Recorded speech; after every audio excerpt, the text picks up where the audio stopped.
चाह कि आपकी कुछ पसंद ना पसंद करें। सियासत, पहला इलेक्शन कौन सा लड़ा? बल्दिया इसका यूनियन काउंसिल पे लड़ा या जी 87 में मैंने शुरू किया था जी। मैं बस वो यूं समझे वो जो एज की हद होती है वो लीका ही क्रॉस किया था बस, उसके बाद फौरन उस पे जो है ना उसमें मैं पहला इलेक्शन मेंबर यूनियन काउंसिल का जो सॉरी डिस्ट्रिक्ट काउंसिल का मेंबर का इलेक्शन लड़ा। मैं अनअपोज्ड इलेक्ट हुआ था, साथ में मेरे 4-5 कजन्स थे, हम लोग अनअपोज्ड इलेक्ट हुए। उसमें आप चेयरमैन यूनियन काउंसिल? लेकिन नहीं, चेयरमैन उस वक्त नहीं, मेंबर जिला काउंसिल। फिर 90 के अंदर मैंने इलेक्शन लड़ा पहला ये प्रोविंशियल असेंबली का। अभी रिसेंटली अल्लाह ताला उनकी मगफिरत फरमाए, सरदार मकसूद खान उनके खिलाफ। और ये कोट छोटा वाली सीट जिसको हम कहते हैं, ठीक है। उसके बाद फिर वो इलेक्शन में हार गया था। फिर 91 में जिला काउंसिल का इलेक्शन हुआ, वो लड़ा, वो मैं जीता, चेयरमैन जिला काउंसिल बना जी। फिर 93 में मैं इलेक्शन लड़ा, वो भी हारा। 97 में फिर दोबारा 98 में सॉरी ये चेयरमैन जिला काउंसिल, यानी 2 बार आप चेयरमैन जिला काउंसिल बने उसमें? 2 बार, हाँ। 91-2 वाला सेशन और 93 में इलेक्शन लड़ा, 97 में इलेक्शन लड़ा, लेकिन अनफॉर्चुनेटली 93 में सरदार फारूक खान, वो भी अल्लाह बख्शे उनको, वो केयर टेकर गवर्नमेंट में शामिल थे जी। तो हमारे मुल्क का माहौल आपने देखा कि भाई एक गवर्नमेंट जब जाती है तो लोग कहते हैं कि इसको नहीं आने देंगे, और फिर वो इक़्तिदार में भी थे। 97 में फिर वो प्रेसिडेंट थे, तो जाहिर है उनकी फैमिली का यहाँ पे पूरी ग्रिप थी। मैं जो अपनी सियासत की इब्तदा या आगाज़ और जो मैं करता है वो हमारी ख़ानदान की जो ट्रेडिशनल सीटें थी उनको छोड़ के जो लगारी सरदार साहबान की ट्रेडिशनल सीटें थी, इलाका थी, मैं उधर अपनी सियासत का आगाज़ किया और वहीं रह गया मैं। तो ये तकरीबन अब मुझे 30 साल हो गए। 30 साल में मैं जीता कम हूँ, हारा ज़्यादा हूँ। लेकिन आप ये देख लें कि जो आपकी आखिरी जीत थी उस हल्के से, वो बेसिकली क्रेडिट तो बुनियादी तौर पर आपको जाता है ना कि एक अरसे से आप वहाँ पर स्ट्रगल कर रहे थे और पूरा ग्रुप आपका वहाँ पर खड़ा हुआ था। मलिक साहब, वो मैं तो उसको कम से कम ये कहूँगा कि जब न्यूट्रल प्लेइंग फील्ड मिला है, ना वो इक़्तिदार में थे ना हम इक़्तिदार, तो फिर मैच का मजा है, फिर मैच का मजा भी है और मैं उनसे जीता। वरना एक इलेक्शन का तो मैं एक दफा आपसे फोन पे भी पूछा था, 600-700 का ये 90 पहला इलेक्शन था जिसमें आप वो लूज किया आपने, वो सूबाई सीट तकरीबन 700 वोटों का फर्क था आपका उसका। लेकिन ये बाद में खैर वो तो एक इब्तदा थी। फिर मैंने जैसे आपको बताया कि जब मैं सियासत उस हल्के में मैंने शुरू की, मेरी सियासत की इब्तदा थी, लगारी फैमिली की सियासत का अरूज था कि वो प्रेसिडेंट बन गए। और आप बेहतर जानते हैं बाद में जो भी हालात बने, लेकिन मोहतरमा बेनज़ीर भुट्टो उनके दस्तराज समझे जाते थे, बिल्कुल ऐसे। तो वो उस वक्त जब मैंने वहाँ सियासत शुरू की उनका अरूज था और बड़ा मुश्किल था वहाँ पर सियासत करना। आपका मतलब आपके ट्रेडिशनल हल्के हैं, वो लोग बहुत कम। हाँ, जैसे खान साहब को 20 साल लगे कि जी वो जनरेशन चेंज होगी, तो इस हल्के में भी यही हाल है, लगे रह गए। वो जनरेशन चेंज हुई है। आप देख लें कि हमने इलेक्शन जीतने, जो उस वक्त नौजवान आपके साथ थे अब वो बड़े बूढ़े हो गए, उनकी औलादें हमारे साथ। और मैं कम से कम ये एक बड़ा फख्र महसूस करता हूँ कि बाज़ हमारे ऐसे दोस्त हैं जो तीसरी पुश्त में हमारे साथ चल रहे हैं। बड़ी बात है। और बावजूद इसके कि वहाँ से हमें कोई खातिर खा कामयाबी इलेक्शन 2008 में तो आप वहाँ से एमएनए बने हैं ना? जी नहीं, मैंने आपको जैसे पहले कहा ना, हारा ज्यादा हूँ, जीता कम। हाँ, अगर एवरेज देखी जाए तो उसमें ठीक है, नंबर ऑफ इलेक्शन। लेकिन वो दोस्त हमारे साथ मुसलसल चलते आए, ठीक है, हार जीत में हमारे साथ वो इंटैक्ट रहे, आपके साथ खड़े रहे। तो सियासत का मजा भी आया, टाइम भी काफी लगाया है, मजा भी आया। और बाज़ जगहों पे यकीनन कुछ ऐसे वाक़यात भी हो जाते हैं कि बंदा सोचता है कि यार मैं बेहतर था कि किसी और तरफ निकल जाता, ये ना करता। क्योंकि हमारे पास यहाँ पे इलेक्शंस तो होते हैं, इलेक्शंस के पीछे जो खुफिया हाथ होते हैं वो फिर बाजी को जिता भी देते हैं, पलट भी देते हैं। ये तो अब खान साहब वाला नैरेटिव भी थोड़ा सा बयान कर रहे हो। नहीं, हमारी ये तारीख है। नहीं, इसमें कोई शक नहीं, इसमें कोई शक नहीं, ठीक है। इलेक्टोरल हिस्ट्री की तारीख। अब तक हमने एक ही फेयर इलेक्शन किया, उसको हम अफोर्ड नहीं कर सके 70 वाला। देखें ना, खान साहब वाली बात करने की, मैं हालांकि उसी जमात से मेरा ताल्लुक था, पहले हम मुस्लिम लीग नून में थे, वाले साहब बड़ा अरसा मुस्लिम लीग नून में रह गए हैं, ज़ाहिर है उनके साथ 90 के अंदर गुलाम इसहाक खान साहब ने बीबी की हुकूमत को डिसमिस किया जी। तो जाहिर है इम्प्रेशन तो यही था कि मियाँ साहब की गवर्नमेंट बनी थम्पिंग मेजॉरिटी के साथ, बिल्कुल ऐसे। 93 में मियाँ साहब को डिसमिस किया, फिर इन्होंने आना था। और ये आजकल की जनरेशन को शायद याद नहीं है, उस वक्त आसिफ ज़रदारी साहब जेल में थे 19 तारीख या 20 तारीख या 21 जो भी डेट थी, 19 तारीख की सुबह वो जेल में थे, 19 तारीख की शाम को उन्होंने हल्फ उठाया फेडरल मिनिस्टर। ये तो आपकी तारीख है। नहीं ये तो फिर आप यूसुफ रज़ा गिलानी जब जेल में थे, मोहतरमा ने अदालत में कहा था कि जी आप जिसको ये जज को कहा था ये आज जिसको आप पनिश कर रहे हैं, ये कल इसने आकर दोबारा जो है ना मुल्क के किसी बड़े अहम ओहदे के ऊपर होना है। तो हमारे यहाँ ये बड़ी रिवायत रही है कि आप जेल से सीधा मैं और बात कर ऐवान इक़्तिदार मैं और बात कर जी। वो और चीज़ होती है कि आप रिहा होके इलेक्शन लड़के कहीं पहुँच, वो जेल में थे। हाँ ठीक है, सुबह के टाइम जेल में थे, जो भी डेट थी, अब मुझे एग्जैक्ट डेट याद नहीं है, सुबह के टाइम जेल में थे। मियाँ साहब की गवर्नमेंट डिसमिस हुई है, शाम को डिसमिस हुई है, मेरे ख्याल में 7-8 बजे उस वक्त गुलाम इसहाक खान साहब ने तकरीर करके डिसमिस किया मियाँ साहब। अगले दिन सुबह जो है ज़रदारी साहब ने हल्फ उठा लिया। ये इम्प्रेशंस लोगों को देते हैं, न्यूट्रल गवर्नमेंट होती है कुछ। अब एक पार्टी 93 के अंदर, जैसे मैं बता रहा हूँ, मैं इलेक्शन लड़ा यहाँ पे जब, तो उस वक्त सरदार फारूक खान मीर बलकशेर मज़ारी साहब केयर टेकर प्राइम मिनिस्टर और सरदार साहब जो हैं वो केयर टेकर फाइनेंस मिनिस्टर बने थे। तो लोगों का रुझान आप खुद ही देख सकते हैं, वो ज़ाहिर अल्टीमेटली उस तरफ ही डाइव के भी यही है। अब जो है ना, जब पार्टी वाले जब गवर्नमेंट में बैठे हों और इलेक्शन करवा रहे हो तो आप उसको फेयर समझ सकते हैं। खान साहब तो आज की बात कर रहे हैं, लेकिन आप उस वक्त ये देखें कि जो पार्टी इलेक्शन लड़ रही है उसी के जो सरकर्दा बंदे हैं वो केयर टेकर गवर्नमेंट में बैठे हुए हैं, तो फिर दूसरी पार्टी को उन्होंने कैसे जीता? ये तो खैर ठीक है आपकी बात कि हमारी जो पॉलिटिकल हिस्ट्री है इस तरीके से। 2008 में सर बड़ा अच्छा इलेक्शन हुआ, आप जो है ना एक दफ़ा अपनी इस सीट पे जिससे आप ट्रेवल कर रहे थे। इलेक्शन था जी 2008 का, बहुत टफ इलेक्शन था जी, और अल्लाह ताला ने मेहरबानी की, बड़े थोड़े से मार्जिन से मैं जीता था वहाँ पे जी। और फिर चल, लेकिन ऊपर इब्तिदा में तो इल्हाक था मुस्लिम लीग का और पीपल्स पार्टी का जी, लेकिन 1.5-2 महीने के अंदर ही वो इल्हाक खत्म हो गया। हाँ, अलग अलग हो गया, तो सूबे में चलता रह गया, लेकिन वफाक में खत्म हो गया था। फिर अपोजिशन में बैठे थे। यूँ समझे कि वो 5 साल जो मुंतखब हुए एमएनए वो भी अपोजिशन में गुजारने पड़ गए जी। अपोजिशन में गुजारे, लेकिन मैं वो अंग्रेजी का जो फिक्रा है कि give the devil his due, Yusuf Raza Gilani साहब का बहुत अच्छा रवैया था अपने अराकीन असेंबली के साथ, और उन्होंने मुस्लिम लीग नून के एमएनएस के भी काम की। अब जो चीज़ आपने उस वक्त की है वो ऑन रिकॉर्ड है मलिक साहब। ओके, चंद बंदे ऐसे होंगे जिन्होंने शायद कोई उनसे डेवलपमेंट फंड्स वगैरह ना, जिनमें से मैं एक था, क्योंकि मैं ये कर नहीं सकता था कि मैं उनसे फंड लूँ और आधे घंटे के बाद टेबल पे जाके अपनी सीट पे जाके उनके खिलाफ नारे बस ये आपको या डस्ट था। मैं इसको मुनासिब नहीं समझता। मेरा सिर्फ एक राइट था जो मैंने यूज़ किया, वो था लाइसेंस का। वो मैंने एक लाइसेंस अपना उनसे बनवाया था, और एक जो आपको प्रिविलेज होती है, उस प्रिविलेज होती है कि आप गवर्नमेंट ये वाह ऑर्डिनेंस फैक्ट्री से एक वेपन अपनी मर्जी का ले सकते हैं।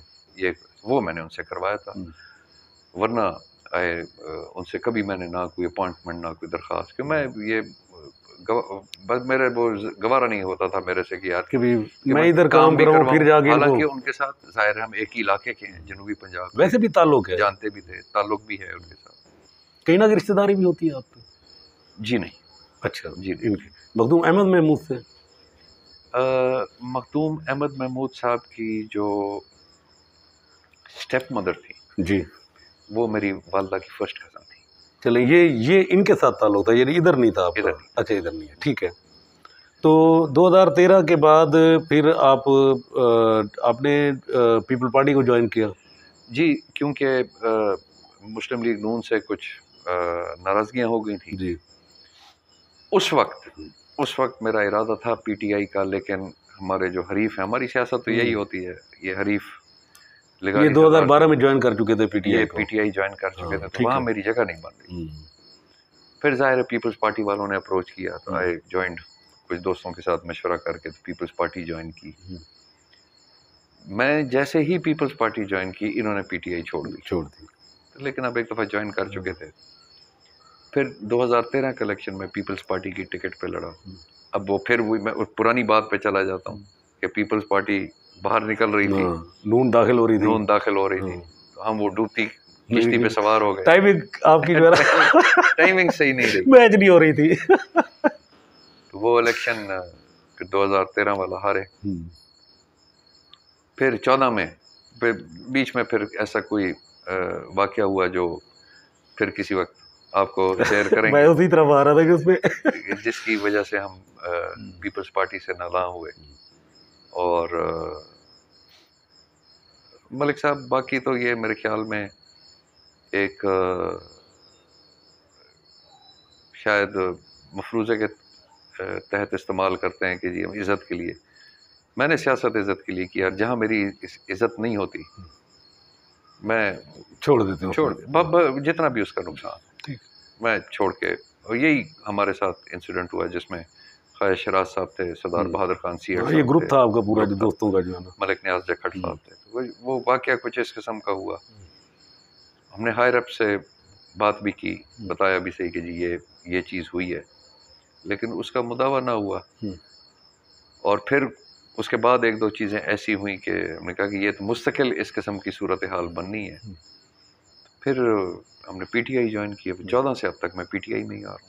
तो पीटीआई वाला मेरा ख्याल है वो टाइमिंग ठीक होगी, वो आपका असेसमेंट ठीक थी इस हिसाब से कि पीटीआई जिस ग्रूमिंग जिस तरीके से हाइप क्रिएट हो रही थी इसकी।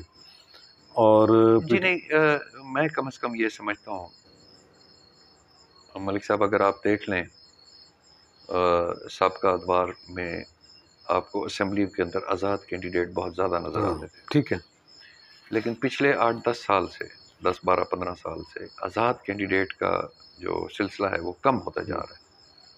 बहुत कम लोग ऐसे होते हैं जो आज़ाद हैसियत में इलेक्ट होके आए।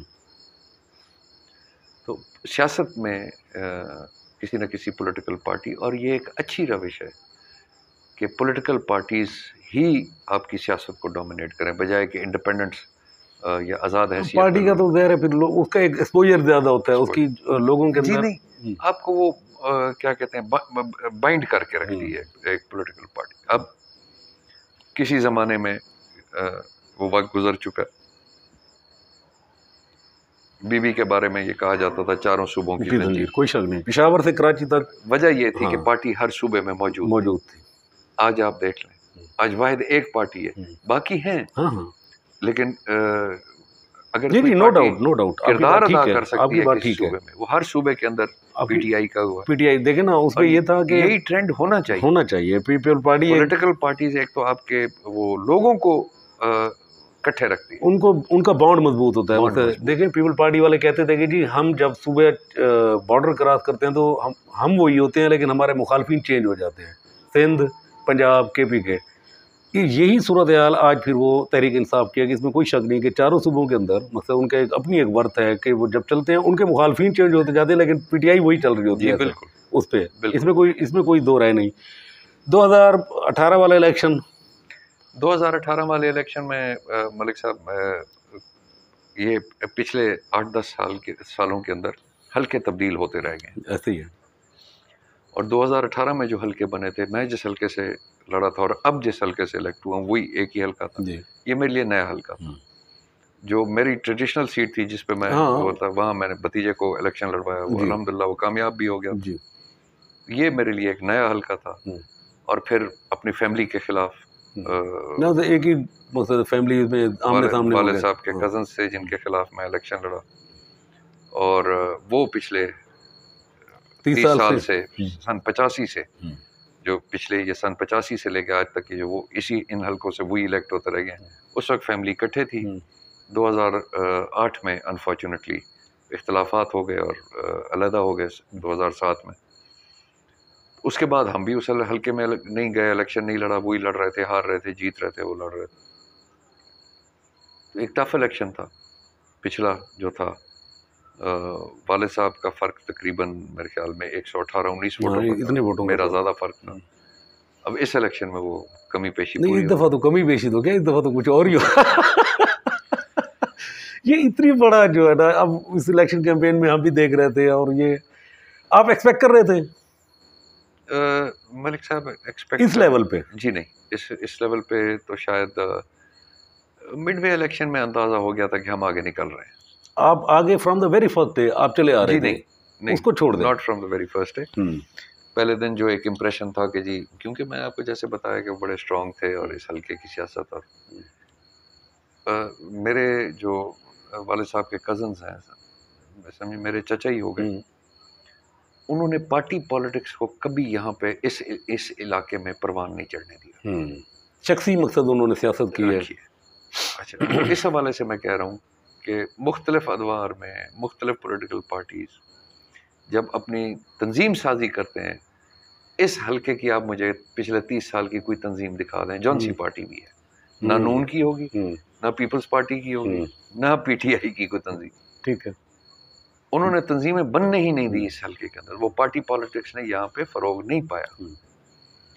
जैसे अब पुराने जाले भी मिल जाते हैं, नून लीग वाले भी बहुत सारे मिल जाते हैं, पीटीआई रिलेटिवली नई जमात है, तो यहाँ पे वो चीज़ें नहीं थी इस हल्के के अंदर, यहाँ शख्सी वोट ज़्यादा था। इस दफ़ा जो अभी ये ज़िमनी इलेक्शन हुआ है, इसमें मैं बहुत सारे फोरम्स पे ये बात कर चुका हूँ कि कलीदी किरदार नौजवानों का था। इसमें कोई शक नहीं, ठीक कह रहे हैं आप, कलीदी किरदार नौजवानों, बिल्कुल, बहुत एग्रेसिव। उनके बुजुर्ग वो मुस्लिम लीग के साथ खड़े थे, तो नौजवान जो है वो उन्होंने पीटीआई को सपोर्ट किया और पीटीआई के साथ रहे। इसी वजह से इतना ज़्यादा मार्जिन और डिफरेंस था वोटों का। और देखें, खान साहब के ऊपर 100 एतराज़ात होते हैं, वो आदमी हाथ उठा के खड़ा करके कहे कि जो ये कहे कि इमरान खान फरिश्ता है, इमरान खान फरिश्ता तो नहीं, इंसान है, इंसान से गलतियां भी होती हैं, कमियां पेशियां भी इंसान में ही होती। एक काम उसने, इमरान खान ने जो इस कौम के ऊपर किया, एहसान किया मेरे ख्याल में, कि उसने हर बंदे की करप्शन आपके सामने रखी है, फैसला आप पे छोड़ा। आप अपनी तकदीर बदलना चाहते हो या आप उसी गड्ढे में पड़ा रहना चाहते हो जिस गड्ढे में आप पड़े। मेरी जो तकरीर यहाँ पे इलेक्शन में होती थी, या इलेक्शन में हम जो मौक़िफ़ इख्तियार करते थे, कुछ लोगों को शायद उन तकरीरों पे एतराज़ भी ज़रूर होता होगा। हम मकामी सूरत हाल, ये मेरे ख्याल में ये सिर्फ हमारे इलाके में नहीं, पूरे पाकिस्तान के अंदर ये एप्लीकेबल है। एक आदमी की कोई चोरी होती है और वो चोर को पकड़वा के ले जाता थाने के अंदर, दूसरे दिन उसको पता लगता है कि जी इलाके के 4 बंदे उस चोर के सिफारशी गए हैं। और मैं लोगों से पूछता था कि आपकी उन 4 बंदों के बारे में क्या राय होगी? जी हम तो अच्छी नज़र से नहीं देखेंगे। मैं कहा बड़े चोरों के साथ जो फिर रहे हैं। ये मेरी तकरीर होती है, ठीक है, इलेक्शन के अंदर। तो शाखाना के बाद ये कुछ देखे ना, हम लोगों का स्टेप डाउन नहीं हुए आप? नहीं, डिफेंसिव नहीं, वो मैं आपको बताता हूँ वो क्या मसला है। रतोशा खाना वाला, हम लोग ये चीज़ नहीं रियलाइज करते। हम ये देखते हैं कि जी हम सैफ को वोट दे रहे हैं, जी फलाने को वोट दे, यार ये खड़ा किसके साथ है, ये हमने आज तक नहीं देखा। जिस दिन हमने ये रियलाइज कर लिया कि ये खड़ा किसके साथ है, ये कौन सी जमात में खड़ा है, आप नतीजे देख लें, आप नताइज देख लें कि नताइज कैसे निकले कि अगले घरों से बाहर नहीं निकल सकते। बल्कि इलेक्शन नहीं लड़ा, हम लोग देख, मेरे घर की चोरी हो, मैं तो उसके लिए पूरे तक दुआ करता हूँ, भागता हूँ, इधर उधर से सिफारिशें कराता हूँ, जो कुछ करता हूँ कि जी मेरे चोर को पकड़ें और मेरी चोरी वापस करवाएं। मुल्क क्या है, हमारा घर नहीं है। अगर हमारे मुल्क को लूटा गया और जिस बेदर्दी से लूटा गया, तो क्या हमने उन चोरों का एहतसाब नहीं करना? ये तो अगली जनरेशन तो हमें माफ़ नहीं करेगी। 287 पे इमरान खान का पॉपुलर वोट, पीटीआई, नौजवान, फैमिली के इकट्ठे होने का जो इम्प्रेशन था, इसका भी फ़ायदा हुआ आपको कि एक इम्प्रेशन बना के जी 288 हाँ ये सॉरी 288 फैमिली तो मलिक साहब हम लोग पहले भी इकट्ठे थे जी। सिर्फ ये जिनके खिलाफ इलेक्शन लड़े वो हमारे से निकल चुके थे, बाकी तो हम वैसे ही इकट्ठे। तो उस पे ये जो मूवमेंट हुई बड़े सरदार साहब का भी था, मोहिउद्दीन खान ने बहुत ज़्यादा मेहनत की इसके ऊपर। एंड फर्क ये पड़ गया था कि पिछले इलेक्शन में मैं अकेला था जी। मैं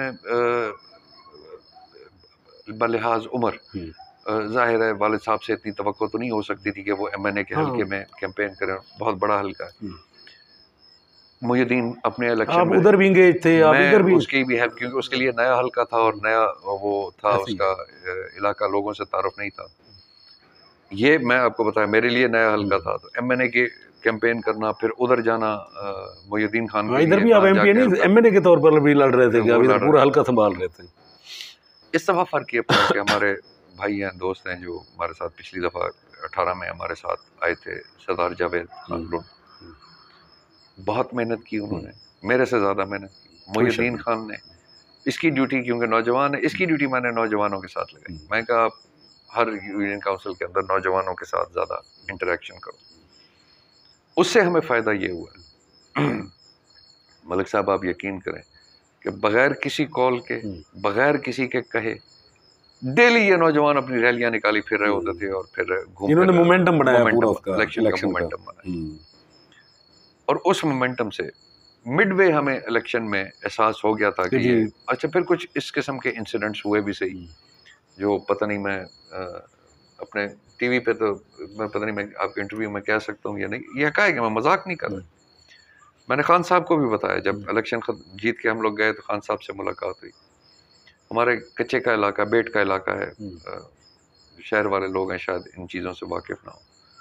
वहाँ पे ये इलेक्शन का एक प्रोग्राम था, वो बुकता है, वहाँ से मैं निकल रहा था, जैसे लोगों को मिलते आ रहा था, एक बूढ़ा शख्स 70-75 साल की उम्र, ऐसे कांपते हाथों से मुझे हाथ मिलाया। उसने कहा कि सराइकी में होकर सरदार साहब साहब को गुलामी को लो बचा, जो खान साहब का नैरेटिव है, जो बयानिया है खान साहब, हिम्मत कर साकू गुलामी को लो बचा। क्या बात। मैं बड़ा हैरान हुआ उसको देख के, नौजवान के मुंह से तो ये लफ्ज़ सुनता कि बेट का इलाका जहाँ पे ये आपके ये मीडिया शीडिया के वसाइल भी इतने ज़्यादा नहीं है, टीवी शीवी इतना ज़्यादा नहीं। मैं जब गाड़ी में बैठा हूँ, मैंने अपने दोस्त जो मेरे साथ थे, मैं कह रहा हम इलेक्शन हारते नहीं। ये एक बुजुर्ग का ये तासुरा,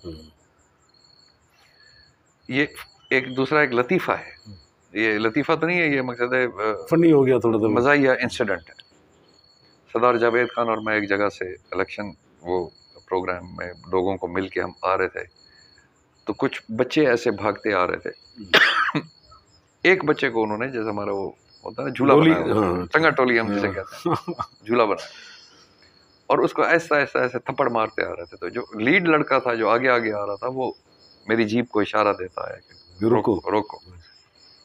मैंने रोका, शीशा उतारा, मैं कहा हाँ बच्चे क्या बात है, सराइकी में जाहिर है। तो उसने उसको थप्पड़ भी मारा ऐसा से, और फिर कहा कि नवाज शरीफ। अच्छा, वो उसको नवाज शरीफ बना के पनिश करते हैं, पनिश करते नवाज शरीफ, और उसको थप्पड़ मार रहे थे, हंस भी रहे थे नवाज शरीफ।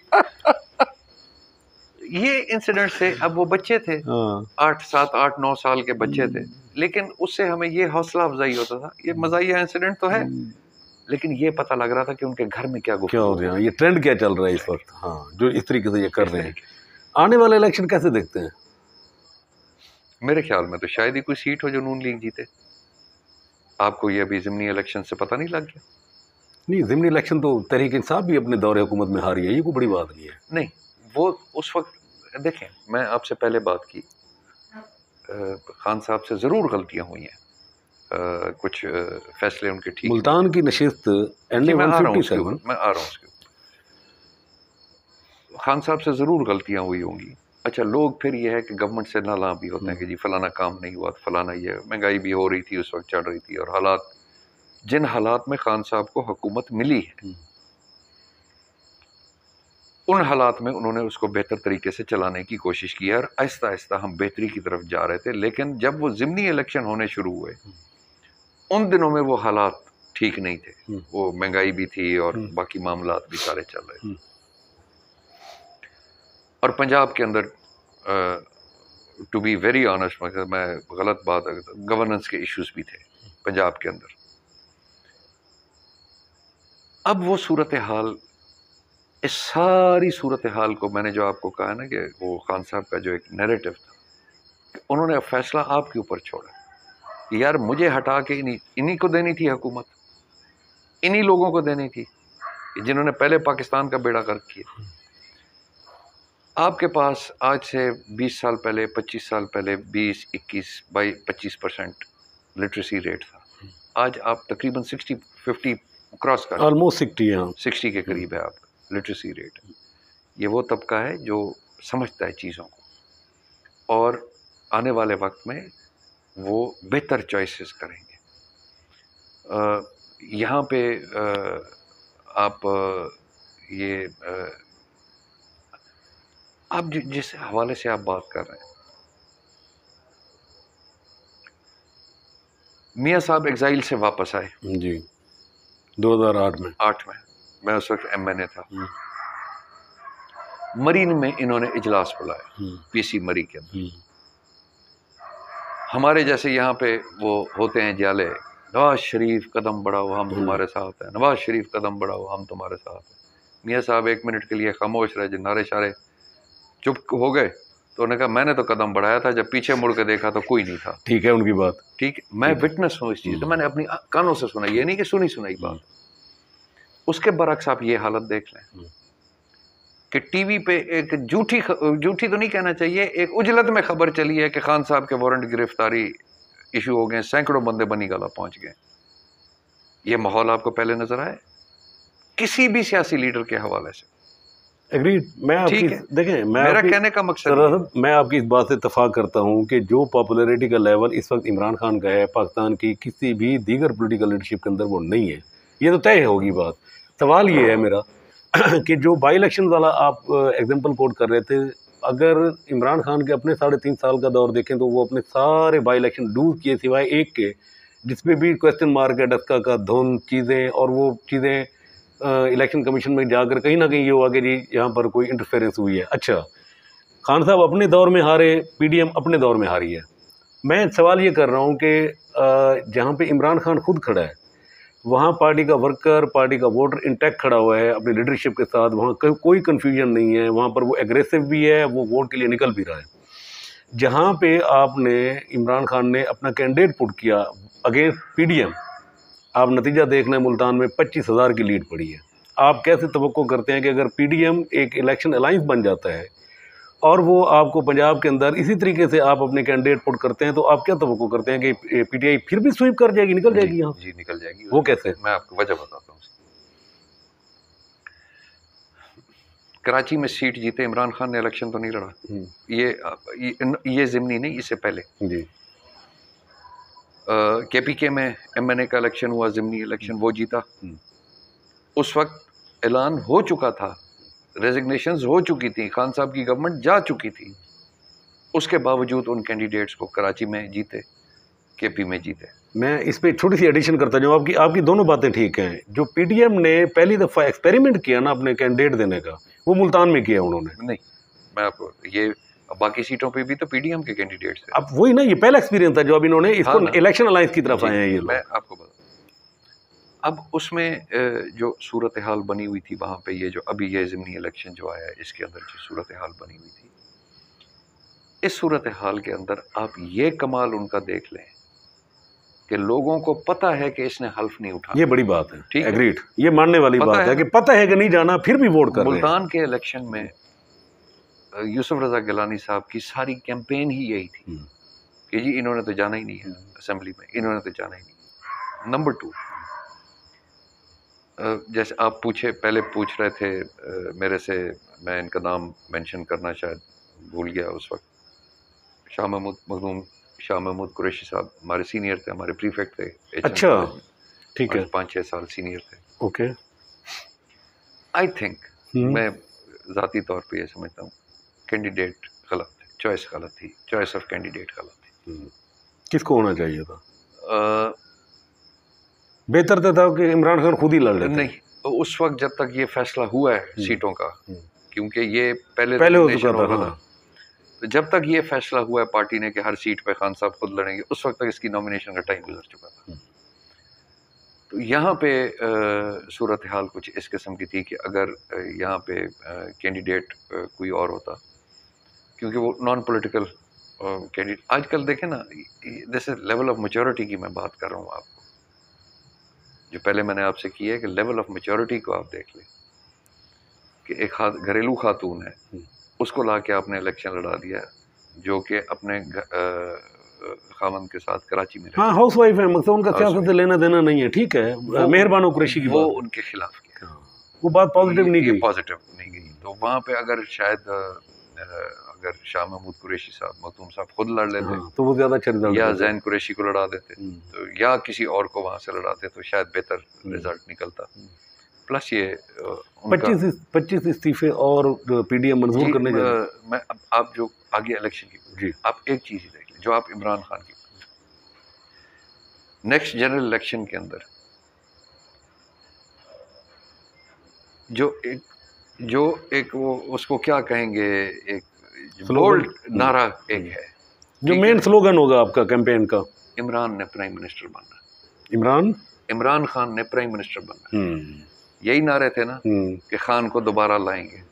ठीक, एमएनए के जो कैंडिडेट होंगे वो उसको वोट नहीं पड़ना, खान को प्राइम मिनिस्टर बनाने का वोट पड़ रहा होगा कि हमने खान को प्राइम मिनिस्टर बनाना है, उसके कैंडिडेट को। यानी जो वो आप ये कहना चाह रहे हैं कि जो वोटर की इंटेंशन है या उसकी जो अट्रैक्शन है वो खान के साथ अटैच, उसको कैंडिडेट से फर्क नहीं अभी पड़ता, उनको पता है। अब ये कमाल आप देख लें कि खान साहब 6 सीटों पे इलेक्शन लड़ रहे हैं, 7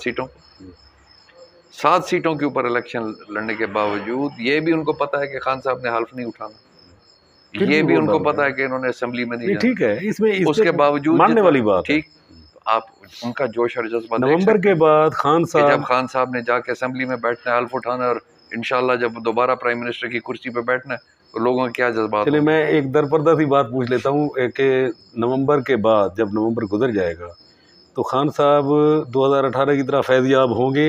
आपको आप मुतमईन है इस बात के ऊपर कि ये फैज़याब हो जाएंगे जब ये नवंबर गुजर गया हमारा, तो जिसके ऊपर एक प्रॉब्लम चल रहा है आजकल, बड़ा हॉट इशू चल रहा है। मलिक साहब, ये आपकी बात सही है, मैं खुद पहले कह चुका हूँ कि हर इलेक्शन में हमारा कोई ना कोई तो फैज़याब होता ही रहेगा लेकिन वो एक उनके मज़ाहिया गुफ्तगू चल रही है ना, वो नदीम अफजल चंद साहब की, जी मुख्तार गालवाद गई है, अच्छा गालवाद गई है गालवाद।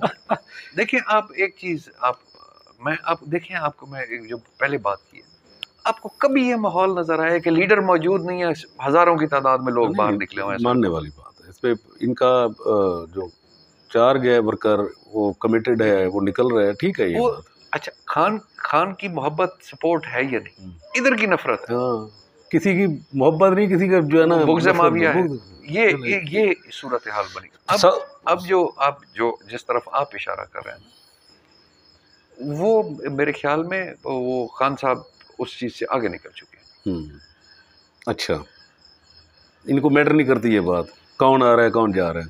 नहीं, वो आपने जो लफ्ज इस्तेमाल किया, फैज़याब वाला, नहीं, मैं वही अर्ज कर रहा हूँ, ये अब खान साहब के लिए बात मैटर नहीं करती, अब वो इस चीज़ से आगे निकल गए कि अब जो भी आ जाए कोई इशू नहीं है, मतलब वो पब्लिकली उस लेवल पे आ गए हैं कि ये प्रॉब्लम ही नहीं है अब उनके लिए। चलें, 25 इस्तीफे कह रहे हैं जी साउथ पंजाब में मंजूर होने जा रहे हैं, कोई है इतला तक के भी इसमें डीजी खान भी शामिल है कहते हैं? मैं सुना है जी कि उसमें इस दफ़ा साउथ पंजाब के ज़्यादा लोग हैं, और उसमें शायद जो ये मुल्तान वाला इलेक्शन हुआ है, इसमें शायद वो इनकरेज हुए हैं कि जनूबी पंजाब, अगर ये एक्सपेरिमेंट किया जाए तो बेहतर हो, ज़्यादा बेहतर है, क्योंकि जनूबी पंजाब के अंदर सेंट्रल पंजाब और बाकी जगहों से ज़रा थोड़ा सा फ़र्क है कि यहाँ पे अभी तक ट्रेडिशनल वोटर मौजूद बैठे, ये शख्सियत का वोट फिर भी ज़्यादा है जनूबी पंजाब के अंदर पार्टियों से, किसी भी पार्टी से। वो शायद गालिबन ये समझते हैं कि अगर हम जनूबी पंजाब के अंदर से 10-15 सीटें मज़ीद निकाल लें, एक तो इम्प्रेशन दे सकेंगे खान साहब की पॉपुलैरिटी जनूबी पंजाब, क्योंकि 18 के इलेक्शन में अक्सरियत पंजाब के अंदर अक्सरियत जनूबी पंजाब से गई है पीटीआई की, कि खान साहब की जनूबी पंजाब में पॉपुलैरिटी कम हो गई है, और नंबर 2 ये है कि उनकी हुकूमत स्ट्रेंथन हो जाएगी कि 10-12-15 बंदे और आ जाएंगे, स्ट्रेंथन हो जाएगी। लेकिन ये भी करके देख लें उनको पता लग जाएगा। डेरा गाजी खान की हद तक मैं ये नहीं कि मैं पीटीआई में हूँ, मैं मुबालगा से बात नहीं, डेरा गाजी खान के अंदर जिस दिन इलेक्शन होगा फिर पीटीआई जीतेगी और थम्पिंग मेजॉरिटी से। और अगर पीडीएम से अच्छा कैंडिडेट हो गया सर तो मैच पड़ जाना है, ये ख्याल रखिएगा। अगर खान साहब आगे कैंडिडेट ना हुए, मलिक साहब खान साहब कैंडिडेट हों या ना हो, पीडीएम के कैंडिडेट्स हमारे सामने हैं, यहीं के हैं, वो अमेरिका से तो नहीं आने या फ्रांस से तो नहीं आने, उनको मैं जानता हूँ जो यहाँ से हैं, वो मेरे से हारे हुए हैं, तो आगे क्या कर मुकाबला करेंगे उसमें। अच्छा ठीक है सर जी, आखिरी आपसे बिल्कुल लास्ट क्वेश्चन आपसे कि बीइंग ए पॉलिटिशियन बहुत सारे लोगों से आप मिलते हैं, पुराने कई सीनियर लोगों से भी आपकी मुलाकातें रही हैं। अगर आप कैटेगराइज करें, मतलब लीडरशिप से भी मिलते रहें, तो अब ज़ाहिर है आप पार्टी के अंदर खड़े हैं, इमरान खान से आप मुतासिर हैं, आपने उनकी पार्टी ज्वाइन की हुई है, ये तो एक बस अंडरस्टूड सी बात है उसमें ना। कैटेगराइज मकसद है आप अगर आप करें तो आपके फेवरेट जो दो चार नाम होंगे तो कौन कौन से हो सकते हैं मुमकिन है, जो आपको उनकी कोई चीज़ें एज ए सियासतदान मतलब आपको लगता है कि जी हाँ यार ये इन्होंने कुछ जगह ये बड़ी अच्छी की हुई है। मकसद है इमरान खान से हट कर मैं दूसरी बात पूछ रहा हूँ कि किसी को आप एडमायर करते हो किसी जगह पर एज ए पॉलिटिशियन, लीडरशिप ना सही, मकसद अपने कुलीग में ये जिनसे आप हो कि हाँ इसने ये एज ए पॉलिटिशियन बहुत अच्छा काम करते हैं। मलिक साहब एक चीज़ अपने जहन में आप रखें, सबका अदवार में अगर किसी बंदे का कोई इंडिविजुअल किरदार रह गया, ये मैं आपको 85 की पॉलिटिक्स से पहले की बात कर रहा हूँ, ठीक है, वो कहीं किसी खाते में आ जाता है। 85 की पॉलिटिक्स के बाद हमारी तर्ज सियासत इस किस्म की रह चुकी है कि इंडिविजुअल किसी आदमी को उभरने का मौका ही नहीं दिया। कोई उस तरीके से बंदा, एक सेंट्रलाइज्ड क़यादत है, आपने सेंट्रलाइज्ड क़यादत का कहना माना है तो ठीक है, नहीं माना तो आपको सूली पे चढ़ा दिया, ठीक, आपको पार्टी से। उस हवाले से कि किसी इंडिविजुअल आदमी को किरदार अदा करने का मौका मिला ही नहीं, परफॉर्म ही नहीं कर सका उस लेवल पे जिस तरीके से होना चाहिए था, फुल कैपेसिटी में उसकी। जो आपका सवाल है कि भाई कोई ऐसे कोई मुतासर कर, अब वो एक आपको ये मशहूर वाक़या आपको याद होगा कि एक बिल सेनेट के अंदर प्रेजेंट हुआ था जिसके ऊपर रज़ा रब्बानी साहब रो पड़े थे बिल्कुल कि जी मेरा ज़मीर गवारा नहीं करता, लेकिन मैं मजबूर हूँ, पार्टी इंस्ट्रक्शन है मैंने देना है, वो इस्तीफ़ा दे दो। अगर आपका ज़मीर गवारा नहीं करता तो इस्तीफ़ा दे दो, सेनेट कोई जन्नत का टिकट तो नहीं है। ये मैंने सिर्फ एज एन एग्जांपल कोट किया। इस किस्म के बहुत से इंसिडेंट्स हैं कि जिसमें आप इनफरादी हैसियत में आप कोई किरदार अदा कर नहीं सकते। कि सेंट्रल लीडरशिप, नून लीग का भी यही हाल है, पीपल्स पार्टी का भी यही हाल है, पीटीआई का तो मैं आपके जैसे कहा रिलेटिव नहीं जमा, पहली दफ़ा हुकूमत करने का मौका मिला। कमोबेश सबका एक ही जैसा फॉर्मेट चल रहा है उस पर कि सेंट्रलाइज, उस पर कोई शख्सियत इस तरीके से सामने आ नहीं रही खुलकर किसी की। चंद बंदे बैठते हैं, फैसला करते हैं, फैसला कन्वे हो जाता है बस कि जी आपने ये कुछ करना है, तो उसमें इनफरादी तौर पे गुंजाइश रह नहीं जाती किसी को अपना कोई पॉलिटिकल किरदार अदा करने की। बाकी अगर आप ये देखें कि भी मकामी तौर पे तो हर किसी ने आई एम श्योर अपने अपने हलकों के अंदर अपने इलाकों नहीं, मैं इसको ऐसा यूँ देख रहा था कि जिस तरह पीर पगाड़ा हैं, मोहम्मद खान जुनैजो हैं, नवाब अबकर खान बुगटी बलूचिस्तान के अंदर रहे हैं, आपको वली खान रहे हैं, मकसद इस तरह के लोगों में आपका यानी कभी इंस्पायरेशन रही हो कि हाँ यार ये मुझे अच्छा लगता है या इसका जो है ना ये रोल इस हिसाब में रहा। मैं उस पॉइंट ऑफ व्यू से इसको थोड़ा सा आपको कर रहा था क्योंकि बड़े अरसे से आप टच है ना इस बाकी तो किसी न किसी हवाले से मलिक साहब वो अपना हिसाब किताब चलाते रह गए, कहीं बयानात भी देते रह गए। इस हवाले से अगर आप जो बात करें तो मैं नवाब साहब को, नवाब अकबर खान को बहुत एडमायर करता हूँ। एडमायर इस हवाले से करता हूँ कि उन्होंने आज तक कोई बंदा मुझे उनका एक बयान दिखा दे जो पाकिस्तान के खिलाफ नहीं है। ये तो बड़ी बात, बड़ी उनका तो अपने चैलेंज था कि उसी को आपने मार दिया। वो अल्लाह ने बख्शे, उनकी बलूचिस्तान के हवाले से पॉलिसी और होगी, पाकिस्तान के हवाले से एक ही पॉलिसी थी, ही वाज फॉर पाकिस्तान।